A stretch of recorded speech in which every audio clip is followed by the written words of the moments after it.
I'm Apma Narayanpur from Presidency School, Bangalore South. Today we'll be learning about iteration statements. Iteration statements, or even you can say looping statements. Whenever I need a situation like a certain set of instructions, repeatedly I want to execute, and I would like to put it in a loop until the condition is satisfied.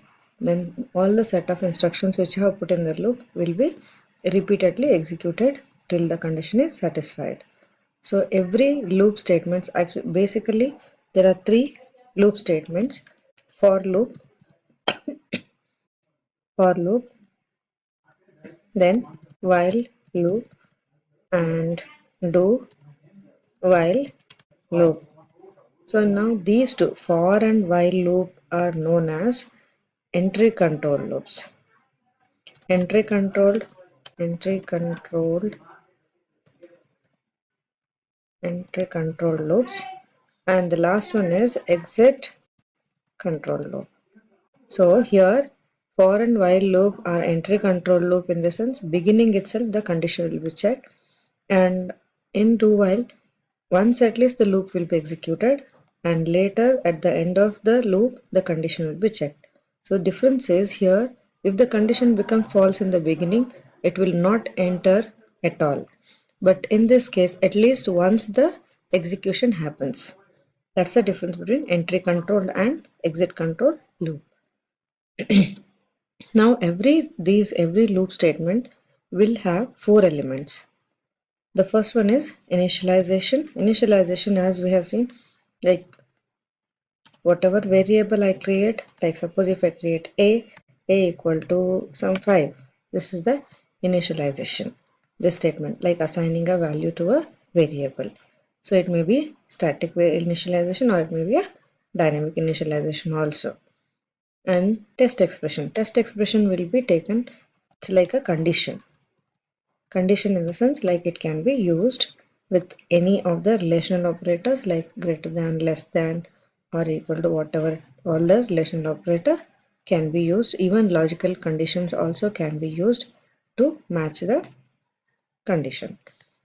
Then, like for example,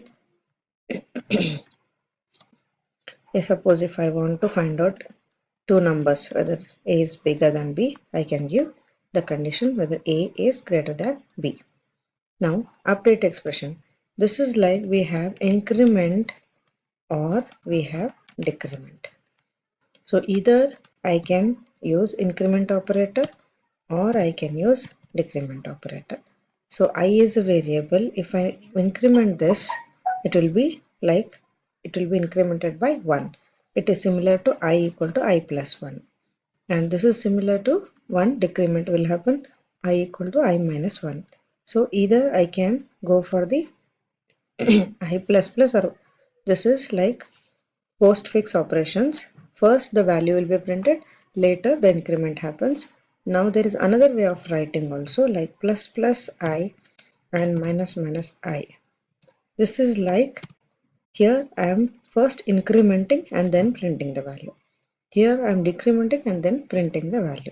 So these are the two different situations where I am using increment and decrement operators depending on the loop. Then body of the loop is nothing but a set of statements which I want to repeatedly execute.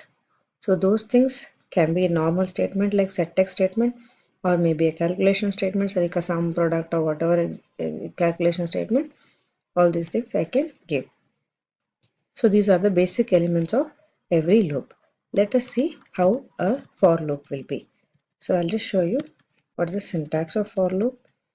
So now since I told you that it can be having all the three things here: initialization, and then